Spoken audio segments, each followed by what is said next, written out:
नमस्कार, छत्तीसगढ़ एक्सप्रेस में आपका स्वागत है और मैं हूं आपके साथ वर्षा। बुलेटिन की शुरुआत करेंगे रायपुर से मिल रही बड़ी खबर के साथ, जहां 3 दिसंबर को छत्तीसगढ़ विधानसभा चुनाव की मतगणना से जो है आपको बता दें होने वाली है और सेज बहार इंजीनियरिंग कॉलेज में मतगणना होगी। सुबह 7 बजे स्ट्रांग रूम खुलेंगे, 8 बजे से मतगणना की शुरुआत होगी। स्ट्रांग रूम में पूरी प्रक्रिया की वीडियोग्राफी होगी। डाक मतपत्रों की गणना पहले की जाएगी। तो कल 3 दिसंबर को छत्तीसगढ़ विधानसभा चुनाव के नतीजे आएंगे और 7 बजे स्ट्रांग रूम खुलेगा। उसके बाद 8 बजे से मतगणना शुरू होगी। सबसे पहले डाक मतपत्रों की गिनती की जाएगी। रायपुर के सेज बहार इंजीनियरिंग कॉलेज में मतगणना होगी।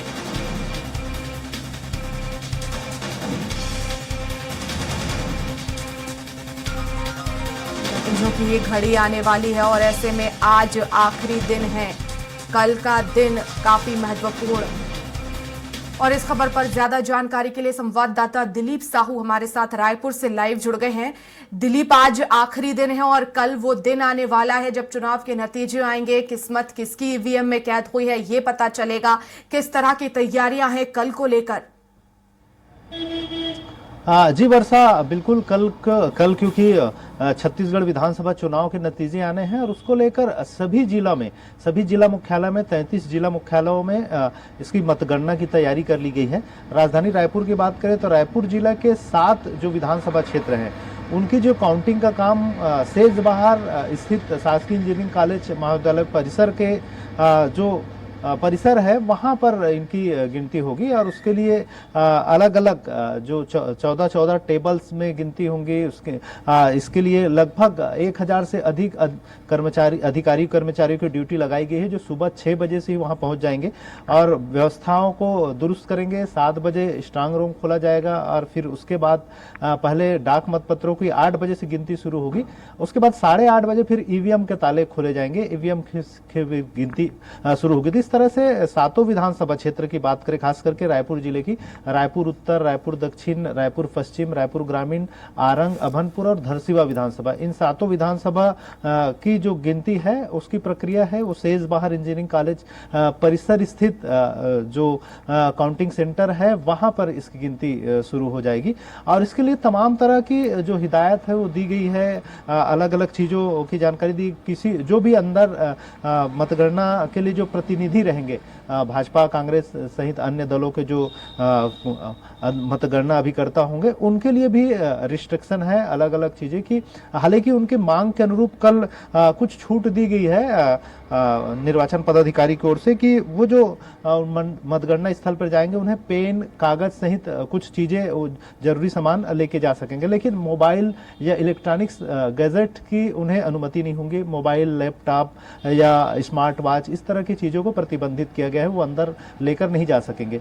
लेकिन पेन, कागज के अलावा कैलकुलेटर वगैरह जनरल चीजें हैं जिससे उन्हें काउंटिंग के दौरान जो बताए जाएंगे उसका हिसाब वो अपने से रखना चाहे तो उनके लिए अनुमति रहेगी। तो इस तरह से छूट दी गई। हालांकि इसके पहले अलाउ नहीं किया गया था। इसको लेकर कहीं ना कहीं भाजपा के जो सांसद है सुनील सोनी, उन्होंने हाल ही में मुख्य निर्वाचन पदाधिकारी से मिलकर इसकी मांग की थी और उन्होंने कहा था कि जो भी मतगणना एजेंट वहां बैठेंगे उन्हें भी तो अपना हिसाब की प्रॉपर गिनती हो रहा है नहीं हो रहा है उसके लिए अपना एक पेन, कागज की जरूरत पड़ेगी तो उसकी अनुमति दी जाए। तो कहीं ना कहीं उनकी जो मांग है उनका ही कहा जाए कि उसको पालन किया गया है। कहीं ना कहीं उनको छूट दी गई है कि मतगणना स्थल पर वे पेन, कागज जैसे सामान्य चीजें भी ले जा सकेंगे। बिल्कुल, इस तरह से अलग अलग तैयारियां हैं। में गैजेट्स ले जाने की भी अनुमति नहीं होगी। लेकिन ये बात रायपुर की सभी विधानसभा सीटों की। लेकिन अगर हम बात करें नक्सल प्रभावित जो इलाके हैं वहां पर, तो किस तरह से खासतौर पर चुनौती होगी कल को लेकर? क्योंकि हमने देखा कि कल ही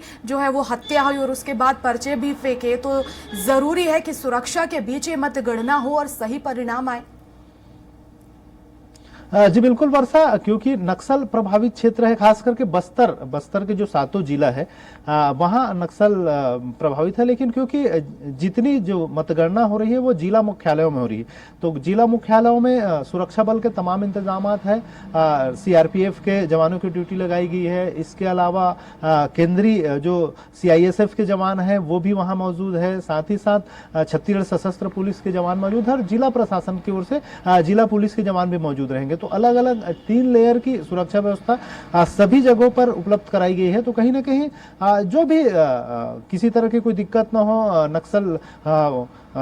नक्सली किसी तरह की मतगणना को प्रभावित न कर सके, इसके लिए भी सुरक्षा के तमाम इंतजामात किए गए हैं। और ये देखा जा रहा है क्योंकि चुनाव के दरमियान कहीं कहीं जो घटनाएं हुई थी उसको छोड़कर फिर जिस तरह से क्यों, और जो शहरी बेल्ट है खास करके बस्तर की भी बात करें, बस्तर में सातों जिला, चाहे कांकेर की बात करें या फिर जगदलपुर, बस्तर, नारायणपुर, बीजापुर सहित सभी जो जिले हैं वहां पर क्योंकि मतगणना है वो जिला मुख्यालयों में हो गए, तो जिला मुख्यालय शहरी क्षेत्र रहता है तो वहां उतनी प्रभावित नहीं है नक्सली। आमतौर पे अंदरूनी जंगली इलाके और गांव एरिया में ही उनके दबदबा रहते हैं, इसलिए वहां पर उन्हें किसी तरह की कोई हरकत होने की नहीं की जा सकता, किसी तरह के वारदात को अंजाम देने की कोशिश वो नहीं करेंगे। और सुरक्षा के तमाम इंतजाम इसके लिए किए गए हैं ताकि किसी तरह की कोई दिक्कत न हो।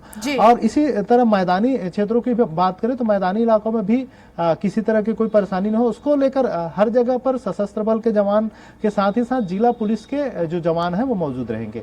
जी बिल्कुल, बहुत शुक्रिया दिलीप तमाम जानकारी के लिए।